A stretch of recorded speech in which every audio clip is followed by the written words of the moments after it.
Good morning, I'm Lakeisha, and this morning we'll be addressing the situation of selection arguments within sport. Selection arguments these days is usually done by CAS, Court of Sport, rather than domestic courts. Emma has more. Over to Emma. Thanks, Lakeisha. To avoid unnecessary disputes, it's in the best interest of the sporting organisation, nation, state or even a club to develop a selection policy that defines the selection processes and clearly states the athlete's selection criteria. Generally, the only ground which CAS will hear a selection appeal is if the selection criteria has not been properly followed or implemented. Selection is one of the,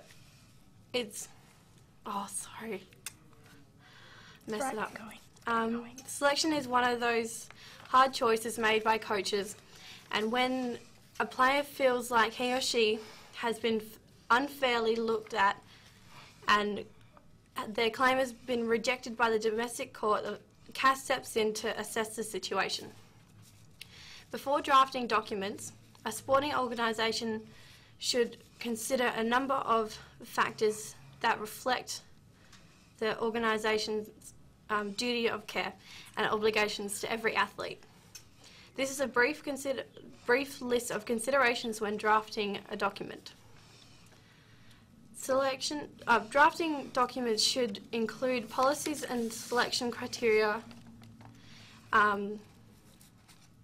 The criteria must be understandable to the athletes, how it's done, and what criteria must be satisfied. These are just a few of what is expected within these documents.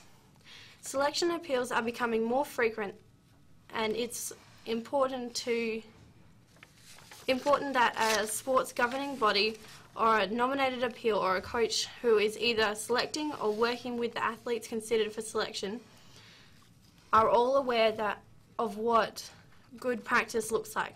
Thanks, Lakeisha. Back to you. Very interesting, Emma. Should always have a plan when selecting players, no matter who the coach is or how amazing the athlete is.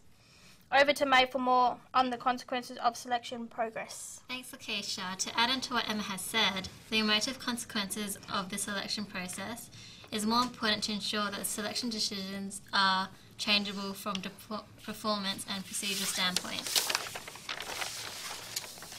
If this is not the case, an athlete will have justification for lodging an appeal.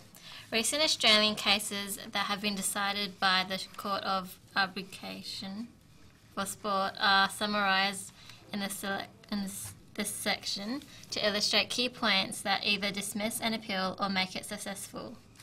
Cases where one athlete is selected over another are judged on the basis of how the procedures were applied, in good faith and with fairness. Case law influences how fair and unbiased the application of selection procedures are interpreted. In the case of Luke Michael, the court did not rule on whether he should or should not be selected.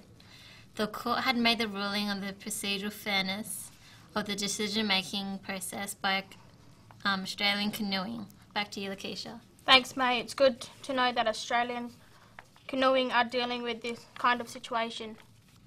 Fair and unbiased. Thank you for joining us tonight.